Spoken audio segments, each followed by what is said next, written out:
Nós, a Europa, tem a ver com a Europa, tem a ver consigo. À sexta, uma reflexão sobre a atualidade europeia. Hoje connosco Ana Rita Barros, é formadora do Centro de Formação Europeia Jacques Delors. Boa tarde, doutora Ana Rita. Boa tarde, Ana Marta. Vamos falar quase que obrigatoriamente do acordo sobre o plano de recuperação e o quadro financeiro plurianual. Dominaram a agenda europeia, houve longas negociações, aliás, foi das cimeiras mais longas da União Europeia, mas chegou a bom porto, digamos. Exatamente. Chegou-se a um acordo que era importantíssimo para as economias europeias e também por causa do orçamento começar a vincular-se em 1 de janeiro do próximo ano. Portanto, iniciou-se a cimeira no dia 17, há 8 dias, não é? E terminou no dia 21. Acordaram os líderes europeus num pacote de estímulos à economia dos Estados. A cimeira caracterizou-se por alguns confrontos, logicamente, tensão, polémica, mas constituiu aquilo que podemos chamar um dos grandes momentos da Europa e que alguns já caracterizam como a refundação da Europa, exatamente pelo acordo histórico que se conseguiu. Já era expectável que fosse tão longa esta reunião? Até era expectável ser mais. Penso que se conseguiu, de facto foi longa, mas se conseguiu bom acordo? demover, sim, um bom acordo. Um acordo possível, claro. O Parlamento já diz que houve cortes e que, enfim, nós sabemos que sim, mas digamos que foi o acordo possível e muito além das primeiras expectativas que não eram tão favoráveis. A quem é que atribui, digamos, este sucesso das negociações? Às partes. Às partes. Às partes, mas penso que a presidência alemã teve aqui um grande peso. Porque, no fundo, apesar dos países frugais terem tentado diminuir o valor do fundo, conseguiu-se manter o montante de 750 mil milhões, já anunciado há algum tempo, que tinha sido a proposta não só da Comissão e do Presidente do Conselho, mas também dos dois países que vincularam esta proposta, que foi a Alemanha e a França. Mas a França também teve um papel fundamental, mas a Alemanha, de longe, teve um papel crucial no bom términos desta negociação. Manteve-se então o montante inicialmente proposto? Exatamente.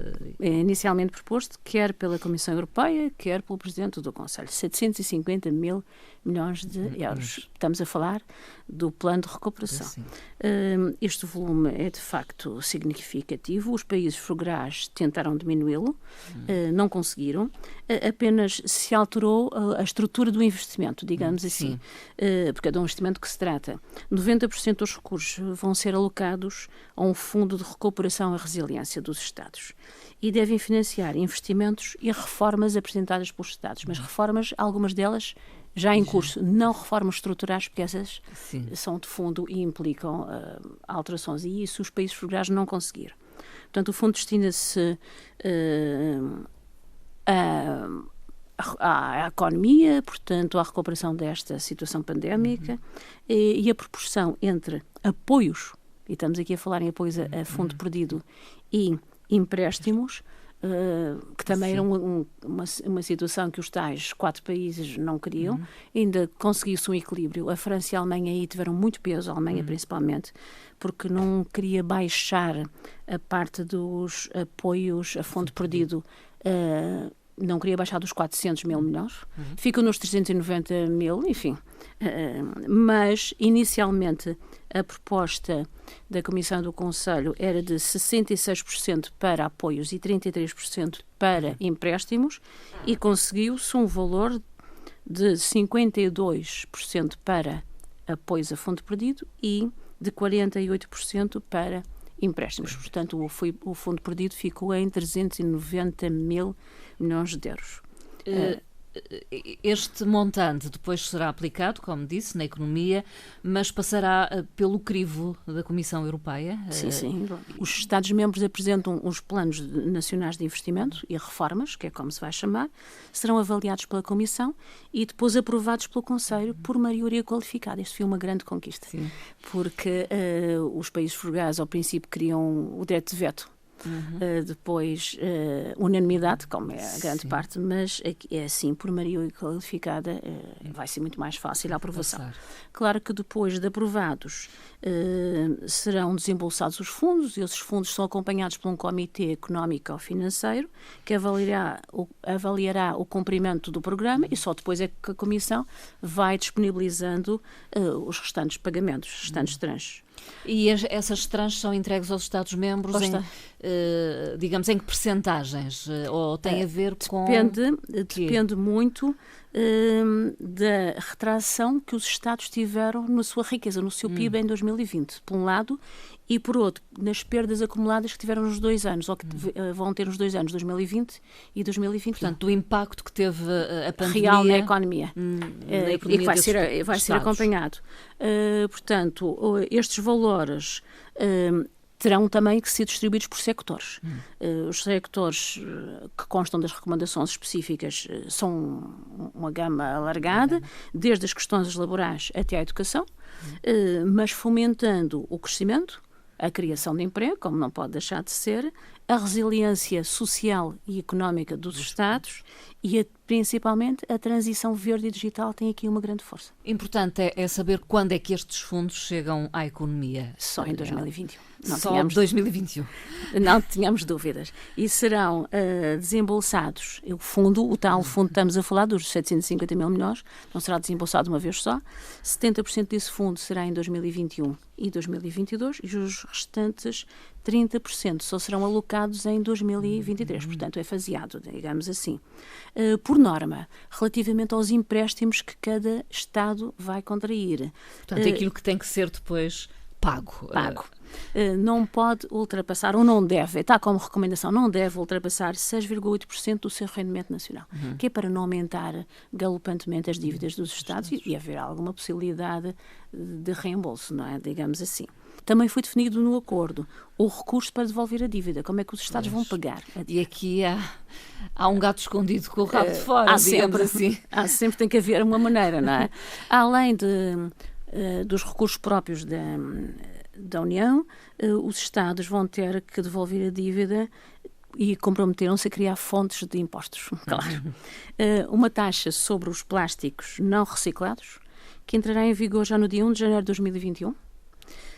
Um outro mecanismo de ajustamento a aplicar sobre as emissões de carbono a partir do primeiro semestre de 2021 e uma taxa digital a introduzir em 2023. Foram estes os compromissos. Relativamente a este acordo, a Alemanha e os países frugais vão ter novamente cheques de devolução, digamos, como são os contribuintes mais líquidos, vão ter já, portanto, o Charles Michel, o Presidente do Conselho, dizia que queria eliminar os cheques, não conseguiu.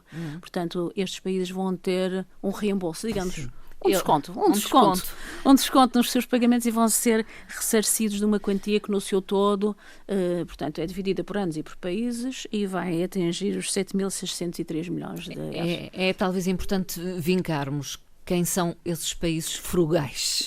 Portanto, são os Países Baixos, a Holanda, a Suécia, a Áustria e a Dinamarca e, além disso, a Alemanha, que também já recebia o cheque de devolução, porque é o contribuinte líquido mais elevado. Não é? Entretanto, os Estados devem investir, a recomendação é que investam de forma produtiva, realizem as reformas pendentes e em sectores prioritários e principalmente em investimento produtivo. Portanto, não é para gastar de qualquer forma. De qualquer maneira, há 3 aqui grandes conquistas neste Conselho, que foi o maior peso, apesar de terem reduzido, mas é o maior peso dos subsídios a fundo perdido do que os empréstimos, que os tais países não queriam. A forma de financiamento, porque estes 750 mil milhões vão ser, portanto, captados, digamos assim, através da Comissão, que vai aceder aos mercados financeiros, a própria Comissão. É, no fundo, os eurobonds, mas só que não se chamam como tal. Não é? É de facto também diferente, não são... Portanto, a Comissão Europeia vai financiar. Vai-se financiar-se nos mercados normais de financiamento. É muito mais fácil e tem com certeza vantagens financeiras que não têm alguns Estados, principalmente os Estados com mais problemas. A tomada de decisão por maioria, não por unanimidade, é também uma grande conquista, e a recusa do veto que os tais países queriam. Penso que são situações que devemos aqui realçar.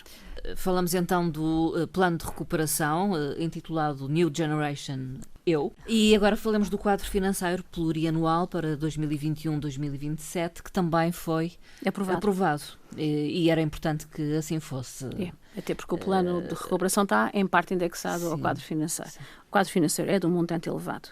Temos que ter em conta que o Reino Unido já não está presente e, portanto, não é... É menos um contribuinte. É menos um contribuinte e o valor elevado é de 1,064 bilhões de euros. É muito importante.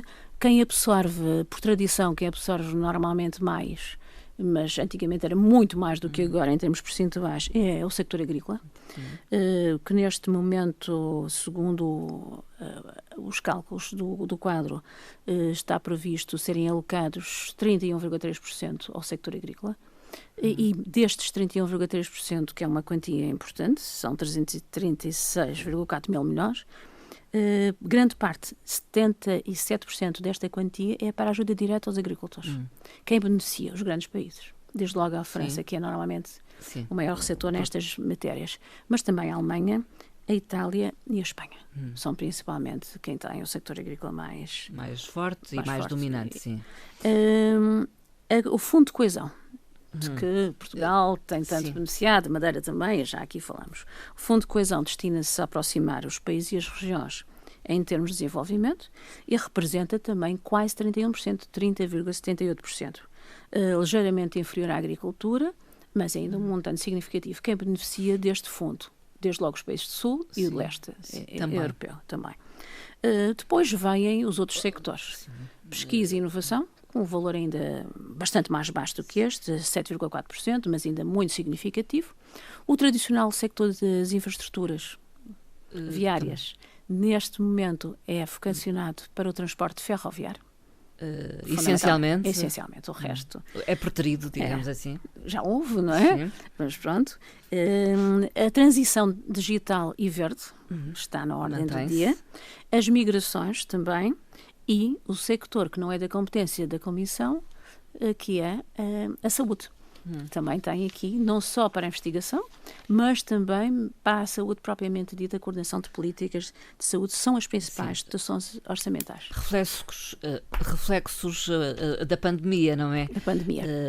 Queremos estar preparados no futuro para alguma eventualidade. Talvez. E também alguma transferência de poderes nacionais para poderes mais transnacionais, passando para nível das instituições europeias.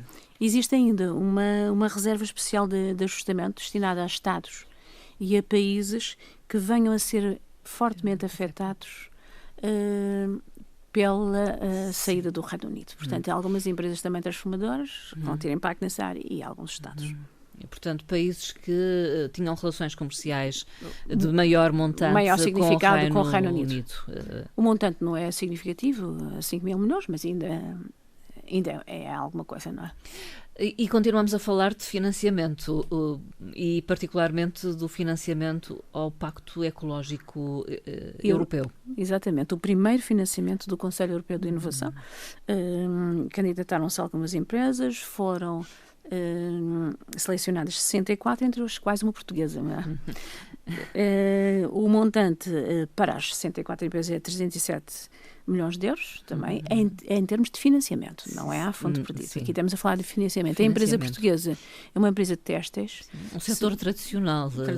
Mas tem a ver aqui com o tingimento dos tecidos. Portanto, é uma empresa chamada Ecofood, está sediada em Guimarães, como já dissemos, e candidatou a um projeto inovador que impede a hidrólise, ou seja, a utilização de águas e energias no tingimento dos testes. Portanto, é mais amiga do ambiente, é mais sustentável. E tem maior poupança e menores custos de produção, claro, logicamente. O projeto vai ser agora já lançado em 3 tinturarias, 2 em Portugal e uma em Itália, que vão, portanto, fazer uma parte experimental do projeto. Doutora Ana Rita Barros, já falamos aqui deste tema, nomeadamente quando a Comissão Europeia decidiu multar a Apple. O Tribunal Europeu decidiu agora em sentido contrário. Exatamente.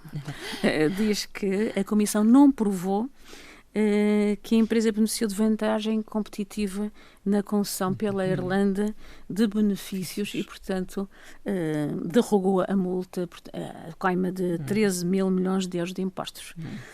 É um assunto... É surpreendente. Não é o primeiro. Aconteceu com a Starbucks na Holanda também. Mas, pelo outro lado, não deu razão à Fiat, porque é uma empresa europeia, estas 2 empresas são fora do espaço europeu, e trata-se de quê? Dos Estados atraírem empresas para os seus territórios, dando ajudas ou diminuindo, ou benefícios diminuindo, exatamente. Porquê? Porque não há harmonização fiscal na União Europeia. Nem todos os países têm os mesmos impostos. Por exemplo, a Irlanda aplica sobre as empresas, sobre as sociedades, um imposto de 12,5%. Nós aqui em Portugal, não estamos a falar da região autónoma da Madeira, que tem uns valores ligeiramente mais baixos, e os Açores, mas em Portugal é de 21%. Quer dizer, é diferente.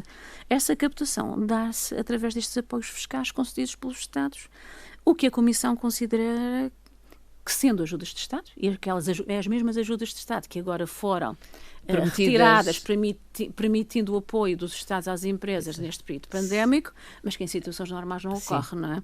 E, portanto, a Comissão considera que estas ajudas são incompatíveis com o mercado interno e incompatíveis também com a livre concorrência, pondo algumas empresas em vantagem relativamente a outras. A Comissão, digamos, já disse que vai recorrer.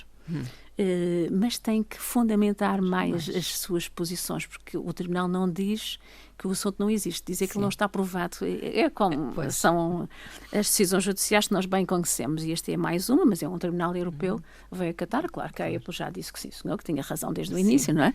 A Irlanda também não se manifestou muito desta vez, não é? Mas principalmente porque cria um precedente a outras empresas e outras situações que de facto distorcem o mercado. Doutora Ana Rita Barros, este é o último programa antes de uma pausa para férias, mas como é habitual, vamos concluir esta nossa conversa com uma frase do Presidente Charles Michel. Exatamente, sobre este acordo que só podia ser falamos, sobre o Conselho Europeu. E Charles Michel, após o Conselho, disse exatamente isto: demonstramos que a magia do projeto europeu funciona, porque quando pensamos ser impossível, há uma primavera no nosso trajeto, graças ao respeito e à cooperação. Charles Michel, Presidente do Conselho Europeu. Uma frase que marcará sem dúvida esta época, este tempo e este Conselho Europeu.